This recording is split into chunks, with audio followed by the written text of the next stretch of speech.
کچھ عادی بنائیں. ہم یہ نہیں کہہ رہے کہ ہمارے اسلاف جیسے پوری پوری رات عبادتیں کیا کرتے تھے ایسے ہی کریں. کچھ تو عادی بنائیں اپنے آپ کو اللہ کے سامنے رونے ہونے کا, کچھ تو اللہ کا نام لینے کا اپنے زبان کو عادی بنائیں. جو تبلیغ والے تسبیحات بیان کرتے ہیں جو صحیح احادیث سے ثابت ہے کہ 100 مرتبہ صبح لا الہ الا اللہ وحدہ لا شریک لہ لہ الملک ولہ الحمد وہو علی کل شیء قدیر, اور بعض روایت میں یحیی و یمیت وہو حی لا یموت. یہ حدیث میں تبلیغ والے تو تیسرا کلمہ بتاتے ہیں, یہ کلمات حدیث میں آتے ہیں. آپ صلی اللہ علیہ وسلم نے ارشاد فرمایا جس نے 100 دفعہ یہ کلمہ پڑھا اس سے زیادہ نیکیاں پورے دن میں کوئی شخص نہیں کما سکتا سوائے اس کے جو اس سے بھی زیادہ مرتبہ پڑھے.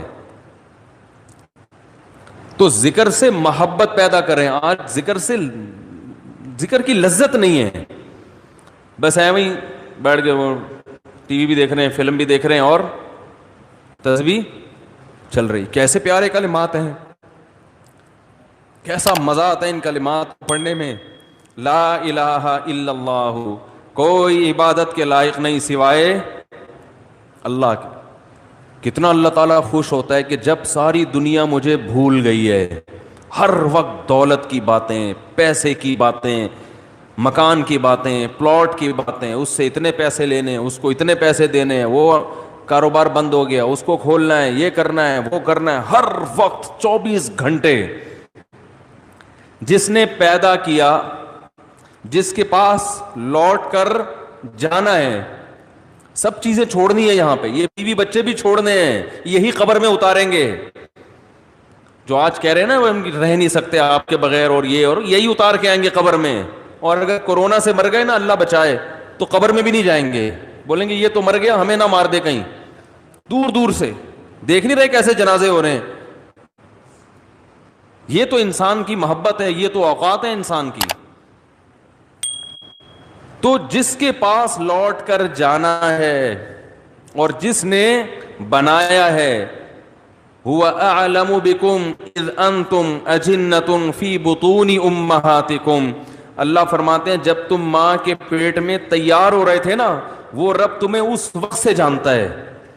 اس وقت تو والدین بھی انسان کو نہیں جانتے. کتنا قریبی تعلق, ہر ایک کا تذکرہ زبان سے کرے گا, نہیں کرے گا جو سب سے زیادہ قریب ہے اس کا تذکرہ نہیں کرے گا. اور اگر اللہ کا ذکر کرے گا بھی تو کسی نے کوئی وظیفہ بتایا ہوگا جن بھگانے کے لیے, دکان کھلوانے کے لیے, کاروبار کھلوانے کے لیے, بچے کی شادی نہیں ہو رہی, اپنی نہیں ہو رہی ہے تو پچھتا رہا ہے, اس کو بھگانے کے لیے, ہو گئی ہے تو بچے نہیں پیدا ہو رہے, ہو گئے تو وہ چترول لگا رہے ہیں, ان کو سیدھا کرنے کے لیے, اللہ کو خوش کرنے کے لیے, اللہ کی محبت میں اللہ کا نام لذت سے لینے کے لیے کہ مجھے بس اس سے محبت ہے, اس کا نام لینے میں مجھے مزہ آتا ہے. اس نیت سے ذکر کرنے والے مارکیٹ میں بہت شارٹ ملیں گے آپ کو, بہت کم لوگ ملیں گے.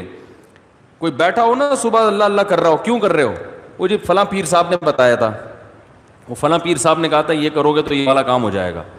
او بھائی اللہ نے پیدا کیا ہے, جیسے دنیا کا تذکرہ کرتے ہو بغیر ضرورت کے کرتے ہو نا. خواتین جب آپس میں ملتی ہیں دوسرے کا لباس دیکھتی ہیں, بہن کہاں سے خریدا, کتنے کا خریدا, ضرورت ہوتی ہے, حالانکہ جیب میں ایک پیسہ بھی نہیں ہوتا خریدنے کا. لیکن محبت جس چیز سے ہوتی ہے اس کا تذکرہ کرنے میں انسان کو, بولو نا بھائی, مزہ آتا ہے. مرد جب آپس میں بیٹھتے ہیں تنخواہ پوچھ رہے ہوتے ہیں, کیسا چل رہا ہے بزنس, کیا ہو رہا ہے, کتنا پروفٹ ہوا. جس چیز سے محبت ہے انسان کو اس کا نام لینے میں مزہ آتا ہے. یہ مزہ اللہ کا نام لینے میں بھی پیدا کر لیا جائے اپنے دل میں, تو وہی کیفیت ہوگی کہ دم رکا سمجھو اگر دم بھر بھی یہ ساغر رکا. میرا دور زندگی ہے یہ جو دور جام ہے. حضرت فرمایا کرتے تھے, ہمارے حضرت جب بیان کرتے نا اور اللہ کی محبت میں کبھی کوئی شعر سنا دیا تو پورا موضوع ان کا چینج ہو جاتا تھا. جیسے میں شادیوں پہ آتا ہوں نا اگر, تو پورا موضوع میرا کیا ہو جاتا ہے, ارے جہنم کی بات چل رہی ہو, وہاں کی ہولناکیاں چل رہی ہوں, سانپ بچھو, اور کسی نے شادی کی بات کر لی تو ہمارا پورا ٹاپک چینج ہو جاتا ہے نا.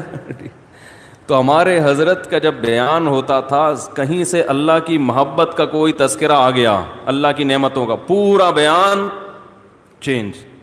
اور پھر حضرت فرماتے تھے کہ کچھ نہ، پھر یہ شعر پڑھتے تھے، کچھ نہ رستے کا پتہ ہم کو نہ منزل کی خبر، کچھ نہ رستے کا پتہ ہم کو نہ منزل کی خبر، جا رہے ہیں جس طرف ہم کو لیے جاتا ہے دل. یعنی ہمیں نہیں پتا اب ہم نے کہاں جانا ہے، اب تو ہمیں دل لے کے جدھر جا رہے ہیں ہم وہاں چل رہے ہیں، دل گھسیٹ رہے ہیں. تو اللہ کی محبت میں یہ حال کہ اب دل جہاں لے کے جائے گا وہاں، تو دل تو یہی کہہ رہا تھا بس اللہ کا تذکرہ کرو بیٹھ کے.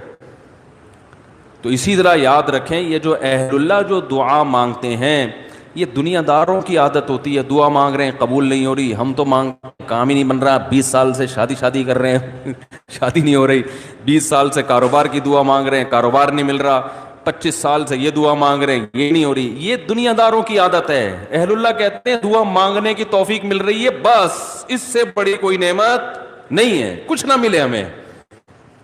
حضرت عمر رضی اللہ تعالیٰ عنہ کا قول ہے نا کہ مجھے اس سے غرض نہیں ہے کہ میری دعائیں قبول ہو رہی ہیں کہ نہیں ہو رہی، مجھے اس کی فکر ہوتی ہے کہ دعا مانگنے کی توفیق مل رہی ہے کہ نہیں مل رہی. اگر اللہ اپنے سامنے ہاتھ اٹھا کر دعا مانگنے کی توفیق دے رہا ہے، اتنی بڑی نعمت ہے کہ اس نعمت کے بعد مزید ہمیں کچھ نہیں چاہیے. بھائی اللہ توفیق دے میرے سامنے ہاتھ اٹھا کے مانگو، تو یہ ہر ایک کو تھوڑی ملتی ہے توفیق. آج دنیا میں دعائیں مانگنے والے سب سے کم ہیں، سب سے کم. ایک تو مانگتے نہیں، اوپر سے مانگتے ہیں تو ایسے بد دلی کے ساتھ کہ وہ دل ہی نہیں لگ رہا ہوتا ان کا، اور پھر 2-4 دفعہ مانگے بولے قبول، جا کے دیکھیں قبول ہوئی ہے کہ نہیں ہوئی ہے. رزق مانگے کہ اللہ مجھے اس کی حلال کشاد عطا فرما، اس کے بعد بٹوہ نکال کے چیک کر رہے ہوں یار کچھ بھی نہیں آیا، ویسے کہ ویسے ہی ہیں. کاروبار لاک ڈاؤن کی وجہ سے ٹھپ ہوا ہوا ہے، بزنس کا بیڑا غرق ہوا ہوا ہے. تو بھائی جو اہل اللہ ہیں وہ کہتے ہیں دیکھو جتنا تعلق دعا کے وقت انسان کا اللہ کے ساتھ ہوتا ہے نا، اتنا کسی اور چیز میں نہیں ہوتا. براہ راست اللہ سے اپنی زبان میں مانگ رہا ہے.